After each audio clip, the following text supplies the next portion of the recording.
Many years ago, in the beginning of the 1980s, Amnesty International movement passed a policy that they would oppose military, security, police transfers, as they call them, from one country to another that contribute to serious violations of human rights. So that came from the worldwide members. It took some years for the legal department and the leaders of the movement to decide how to put that into practice in the organization, because it's an organization that does evidence-based advocacy.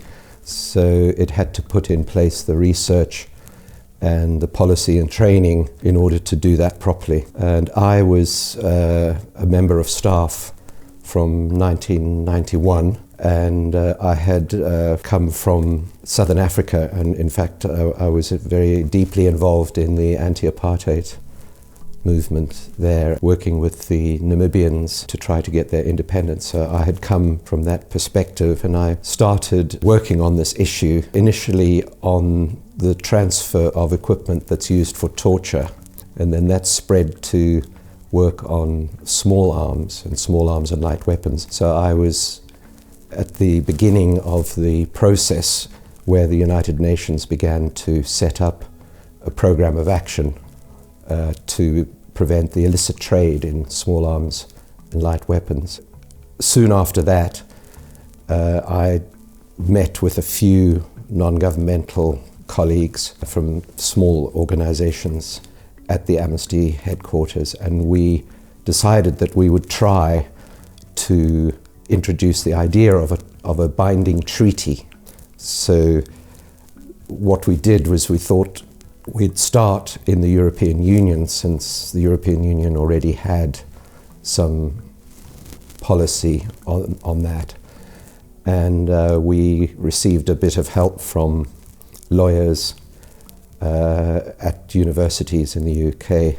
So we floated a proposal, and it found its way to Oscar Arias, the Nobel Prize winner, former president of Costa Rica. Don Oscar, as he's fondly called us to a meeting in the United States, along with some other Nobel Peace Laureates. As you know, Amnesty is a Nobel Peace Laureate. And we put more work into drafting this text and consulted lawyers again. We came up with a proposal called a Framework Convention on International Arms Transfers. So Costa Rica floated that in the General Assembly. It didn't receive much reaction. So we thought, okay, what we need to do is constructively engage in the capitals around the world and organize a multi-NGO campaign. So in 2003, Amnesty International and Oxfam International and the International Action Network on Small Arms, which was lots of smaller NGOs, all got together and launched this campaign called Control Arms. And initially, we just had some support for the idea of an arms trade treaty from some small countries.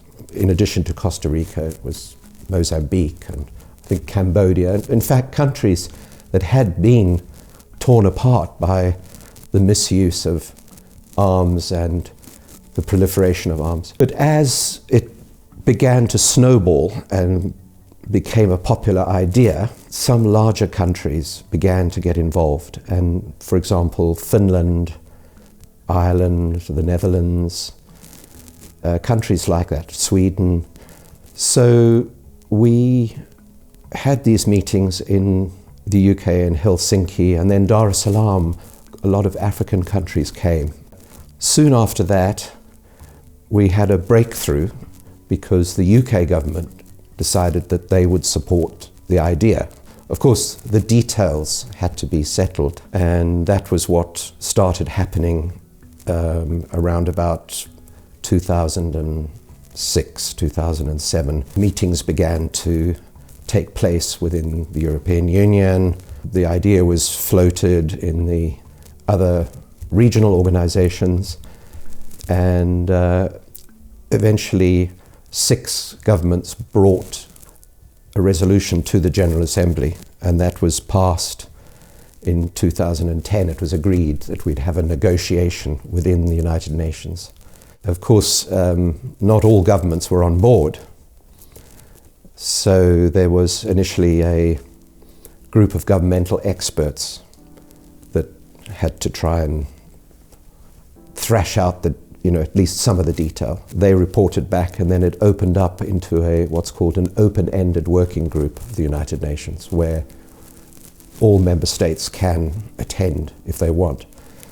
And so from then on, there began to be a lot of ideas and input, and the Secretary General invited states to put proposals.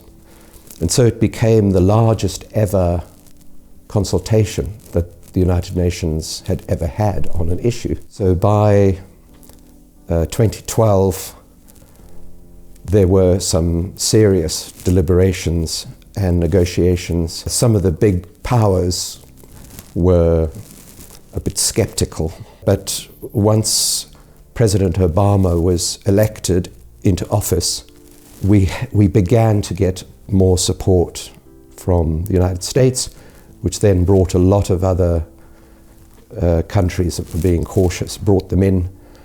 So the final negotiating conference in 2012 almost reached consensus. And then the General Assembly had to reconvene the meeting in 2013.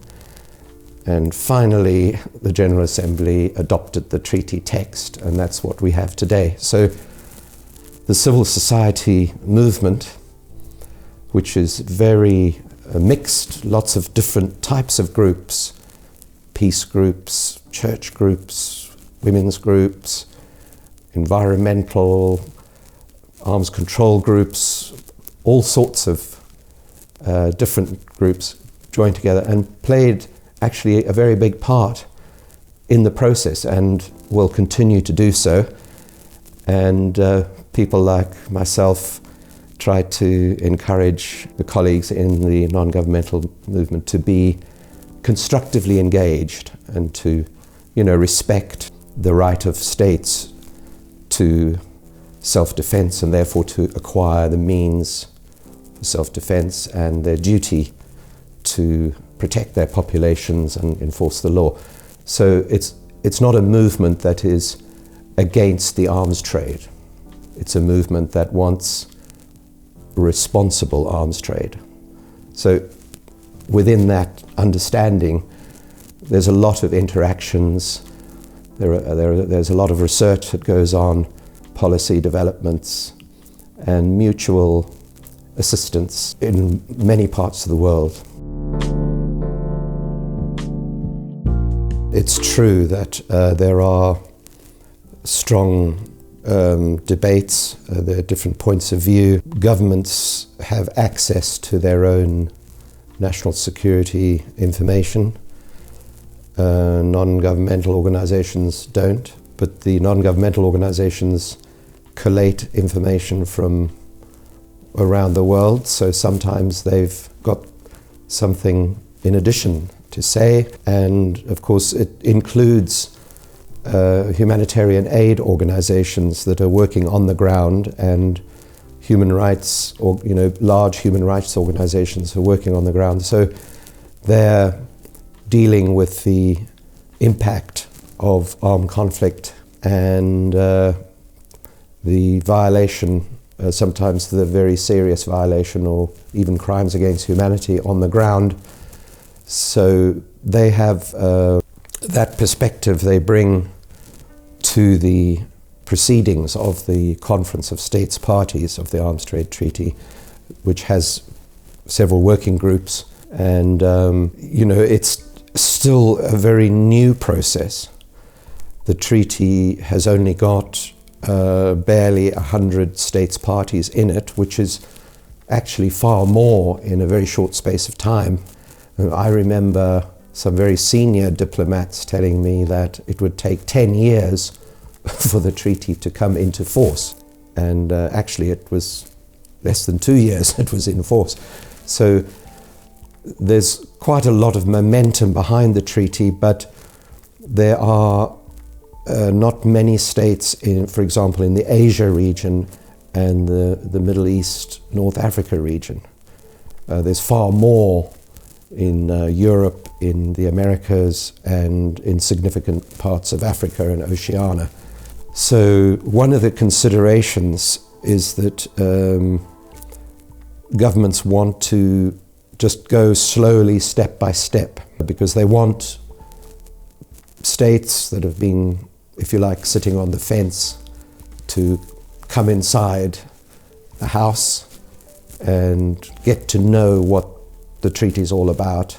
The other thing is that the terms of the treaty are sometimes debatable in themselves. What do they mean? The treaty doesn't have definitions as such. So quite a lot of the provisions of the treaty are interpreted from the definitions of other treaties and other bodies of international law. And so this is a big challenge, especially for the non-governmental organizations, to learn the legal lexicon, if you like. The governments usually have their law officers, but even then there's a lot of different types of law that is within the Arms Trade Treaty umbrella. International humanitarian law, international human rights law, the law that falls under the United Nations Charter. There's international customary law, international criminal law, trade law, and weapons prohibitions as well. So there's a lot of technical, legal and other technical issues that have to be worked through, and limited amounts of time, limited amounts of money. So, we're seeing the birth of something that hopefully will become much bigger and more effective as time proceeds. And it wouldn't surprise me if the Conference of States Parties agrees some guidelines in order to assist states with interpreting it. There's also a lot of work going on to help developing countries build capacity to implement the treaty. I think what the Geneva Center for Security Policy does in training officials on the Arms Trade Treaty issues is of a very high standard. I think it's hugely beneficial from having participated as a facilitator for some years now, and I've spoken with most of the participants over the years, and they are extremely positive about the course and the materials. So I think this institute is doing a very, very fine job. It's not the only one that's doing capacity building training, but it's certainly one of the leading places to come and learn about the Arms Trade Treaty.